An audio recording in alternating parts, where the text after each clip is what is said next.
ইলিয়াস আলীর সন্ধান দিতে হবে। আর না হয় অন্তত যদি তাকে হত্যা করে থাকো তার কবরের সন্ধান দিতে হবে।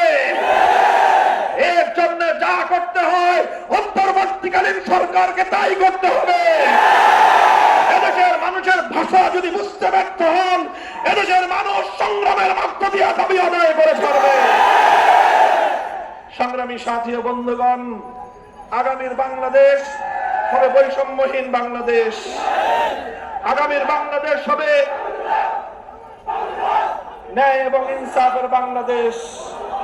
আগামীর বাংলাদেশ হবে ইনসাফ ভিত্তিক ন্যায় নীতির সমাজ গঠনের বাংলাদেশ। এই বাংলাদেশে যেখানে ইনসাফ থাকে, যেখানে বৈষম্যহীন সমাজ গড়বার প্রত্যয় থাকে, সেখানে আওয়ামী লীগের মতো সন্ত্রাসী সংগঠনের রাজনীতি করার কোন সুযোগ থাকতে পারে না। শেখ হাসিনার রাজনীতি, আওয়ামী লীগের রাজনীতি, যুবলীগ এবং ছাত্রলীগের রাজনীতি, শেখ হাসিনা এবং তার যুবলীগ ছাত্রলীগের রাজনীতি বাংলাদেশের সন্ত্রাসের রাজনীতি। তারা করেছে খুনের রাজনীতি, মানুষকে ভয় দেখিয়ে আতঙ্কিত করে ক্ষমতার মসনদকে চিরস্থায়ী কুক্ষিগত করে রাখার চেষ্টা করেছিল।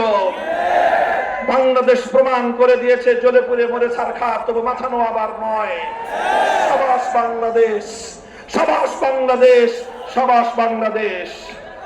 শাহজালালের এই পুণ্যভূমিতে আবার যদি কোন অত্যাচারী, স্বৈরাচারী, ফ্যাসিবাদী মাথা চারা দিয়ে উঠবার চেষ্টা করে, আমরা আবার রাজপথে নামবো ইনশাআল্লাহ।